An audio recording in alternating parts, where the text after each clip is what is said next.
Bonjour et bienvenue dans Afrique Midi. Voici les principaux titres de cette édition d'information.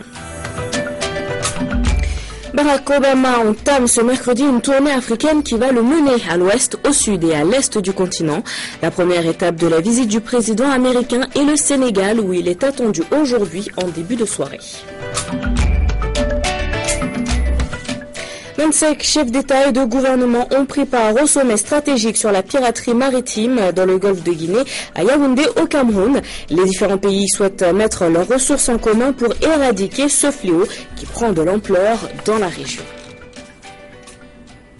Mais tout d'abord, le Conseil de sécurité de l'ONU donne son feu vert au déploiement de la MINUSMA, la mission des Nations Unies au Mali, à compter de lundi prochain, c'est-à-dire le 1er juillet. La MINUSMA, composée de 12 600 hommes, prendra le relais de la MISMA, la force panafricaine, pour stabiliser le nord du pays. Et dans le cadre de l'élection présidentielle qui est prévue le 28 juillet prochain, les derniers lots des cartes d'électeurs NINA sont arrivés hier matin au bureau des douanes de Faladja à Bamako. La confection de ces cartes a coûté un peu plus de 8 milliards 500 millions de francs CFA au gouvernement malien.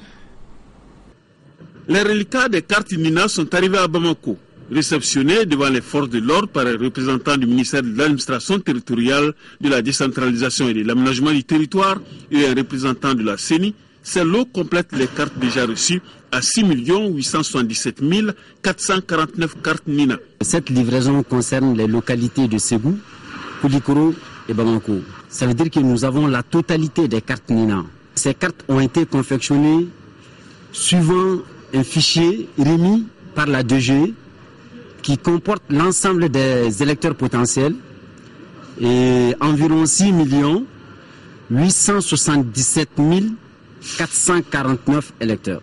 Et les cartes ont coûté 8 milliards 514 720 000 francs CFA, entièrement financés par le budget national. En plus des cartes NINA, l'ensemble des autres matériels tels les urnes et les isoloirs sont fin prêts. Nous, au niveau de la série, nous sommes satisfaits. Nous avons effectué une mission de supervision déjà à Lyon au moment de la production des cartes NINA. Nous venons de superviser également la réception du dernier lot des cartes NINA. Ce qu'il y a maintenant, il s'agit de faire une mobilisation et pour cela, les partis politiques, le citoyen, la société civile, l'administration, tout le monde doit y mettre du sien pour que les cartes soient retirées. Le rôle des médias dans le développement du Mali fait partie des 5 piliers du programme de société du candidat de l'Union pour la République et la démocratie. Soumaïla Sissé estime qu'il faut une formation continue pour la corporation afin de lui permettre de jouer pleinement son rôle. Écoutons-le au micro de Aminata Mariko et Moussa Bari. Quand j'étais dans mes fonctions, je crois que j'ai fait beaucoup de rencontres avec les hommes de médias. Et dans le cadre de ma campagne même, je les rencontre. Mais ce dont je suis sûr, c'est qu'ils ont des problèmes réels. Il y a un financement public d'organes de presse qui existe, que j'ai contribué moi-même à mettre en place en tant que ministre des Finances, qu'il faut certainement accentuer et revoir. Ce qui est important, c'est d'avoir un dialogue fécond avec toutes les couches socio-professionnelles, en particulier les médias. Il faut les aider dans leur travail, mais il faut aussi prendre des textes pour les protéger. Je crois que c'est si important. Et on prendra les textes pour mieux les protéger. Mais je pense sincèrement qu'il faut les aider à avoir un institut de formation pour améliorer les connaissances, bien sûr, leur permettre d'accéder à des nouvelles technologies de façon beaucoup plus simple et surtout moins coûteuse.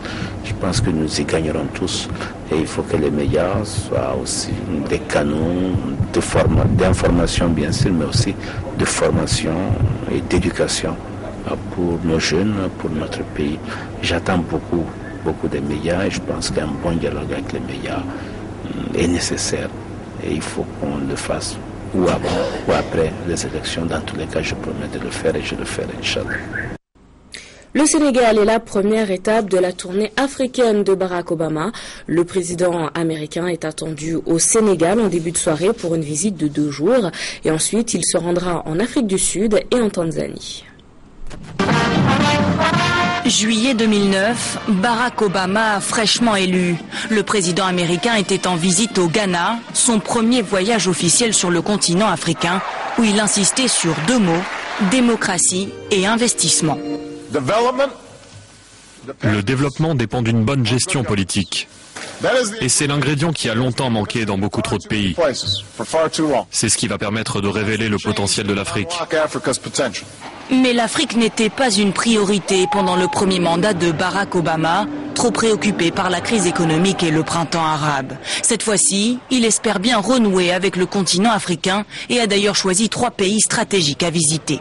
L'Afrique du Sud est un partenaire économique important pour les États-Unis et la démocratie au Sénégal est une fierté. Quant à l'intérêt qu'il porte à la Tanzanie, ça semble être lié à la rivalité avec la Chine, qui essaye elle aussi de développer le commerce dans ce pays. C'est donc une visite équilibrée dans l'Afrique de l'Ouest, du Sud et de l'Est. Mais Barack Obama ne passera pas par le Kenya, pourtant la terre natale de son père. Là-bas, le président Uhuru Kenyatta est accusé de crimes contre l'humanité suite aux violences post-électorales de 2007. Pour Barack Obama, tout est dans le symbole. Visite de la maison des esclaves sur l'île de Gorée au Sénégal, mais aussi Robben Island en Afrique du Sud, là où Nelson Mandela a été emprisonné pendant l'apartheid. Michelle Obama sera elle aussi du voyage. Il devrait durer jusqu'au 3 juillet prochain. On reste au Sénégal où était le ministre marocain des Affaires étrangères et de la coopération. Il a pris part à la commission mixte sénégalo-marocaine reçue par le président Macky Sall qui devrait prochainement se rendre au Maroc. Saadedine El Othmani a évoqué l'excellence des relations entre les deux pays. On écoute le chef de la diplomatie marocaine à sa sortie d'audience. J'étais honoré, moi et la délégation qui m'a accompagné, d'être reçu par M. le Président Macky Sall.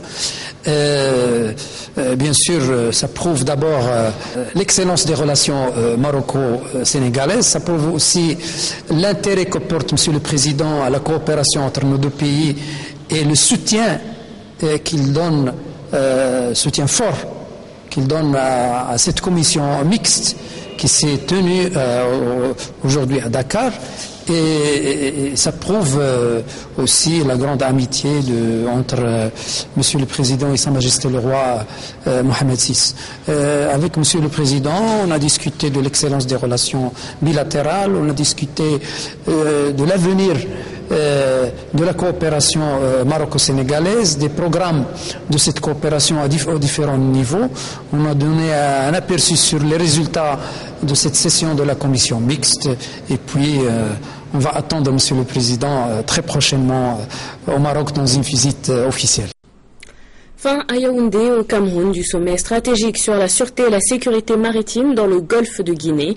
Les chefs d'État de l'Afrique centrale et de l'Ouest appellent au déploiement d'une force navale internationale et ils souhaitent aussi mettre en commun leurs moyens financiers et militaires pour lutter contre ce phénomène grandissant qu'est la piraterie maritime. 2 jours de travaux ayant réuni plus de 25 chefs d'État et de gouvernement au rang desquels le président ivoirien Alassane Ouattara dans la capitale camerounaise pour réfléchir sur la piraterie maritime dans le golfe de Guinée. Une rencontre des pays de la CEDEAO, la CEAC et la Commission du golfe de Guinée visant à déterminer des stratégies en vue de l'éradication totale des actes et activités illicites dans cet espace maritime comme le leur a demandé la résolution 2039 du Conseil de sécurité de l'ONU. L'issue des travaux qui se sont déroulés les 24 et 25 juin 2013 a été marquée par la lecture de la déclaration dite déclaration de Yaoundé et la lecture du communiqué final ainsi que le discours de clôture du président camerounais Paul Biya, l'hôte du sommet. Il est à retenir pour l'essentiel que tous les pays concernés s'engagent ensemble à travailler à la stabilité de la zone par la mobilisation des moyens adéquats susceptibles de mettre fin aux crimes et vols à main armée répétés. Puis, avant de prendre congé de ses hôtes, le président Paul Biya a salué l'esprit constructif et de dialogue qui a prévalu tout au long de la réunion. Il a toutefois invité toutes les parties prenantes à jouer pleinement le rôle qui est le leur dans la mise en œuvre efficace des décisions prises. Et bref passage en Libye pour signaler que Nouri Boussarmen a été élu président de l'Assemblée nationale. Ce député est le premier Hamazite à occuper un poste aussi élevé dans le pays. Les Hamazites sont issus d'une communauté berbère qui a souvent été persécutée sous l'ancien régime. Son élection a donc valeur de symbole. Et enfin, en direction la Guinée pour parler de la problématique du logement à Conakry. Il est de plus en plus difficile de trouver un toit. Les prix des loyers sont souvent augmentés par les propriétaires, sans compter le nombre de mois de loyer d'avance demandés aux nouveaux locataires. À l'approche des grandes pluies, trouver un logement à Conakry reste un véritable parcours de combattants. Nombreux sont les citoyens qui passent plusieurs mois à la recherche d'une chambre, d'un appartement, d'une maison, bref, un logement. Moi maintenant, 8 mois. Deux chambres, ça ne se pas trouver. Je ne comprends pas entre les démarcheurs et les propriétaires des maisons, qu'est-ce qui ne va pas entre eux. On va chez les démarcheurs, ils nous disent 2 ans et demi, 1 année d'avance. Que sont aux acquis des démarcheurs. Des personnes désireuses d'obtenir un logement se disent choquées par le comportement de certains courtiers évoluant dans l'immobilier, plutôt porte pas à la part du gain. De l'obtention de locations ne provient pas des démarcheurs. Cela provient de l'État parce que le ministère de l'Urbanisme et de l'Habitat ne construit pas. Normalement, dans les autres pays, c'est l'État qui construit des logements, ils le mettent à la disposition de la population pour la location. Il y a beaucoup de familles, il n'y en a pas rien pour les manger. Si se trouvait quelqu'un qui voulait une maison, si vous voulez une maison, moi je demande 1 an d'avance. Chambre de salon, 350. Une seule chambre, 175 000. Comme on le constate, c'est une affaire qui concerne sans nul doute un bon nombre de Conakrykas. À quelques jours du mois du Ramadan, les citoyens lancent un appel au gouvernement à travers le ministère de l'Habitat pour réglementer le secteur et faciliter l'acquisition des logements à Conakry. C'est la fin d'Afrique Midi. Merci à vous d'avoir suivi ce journal. Ne manquez pas Afrique Soir à partir de 19h45. Et moi, je vous retrouve demain pour Afrique Midi à partir de 12h. Excellente suite de programmes sur Africable.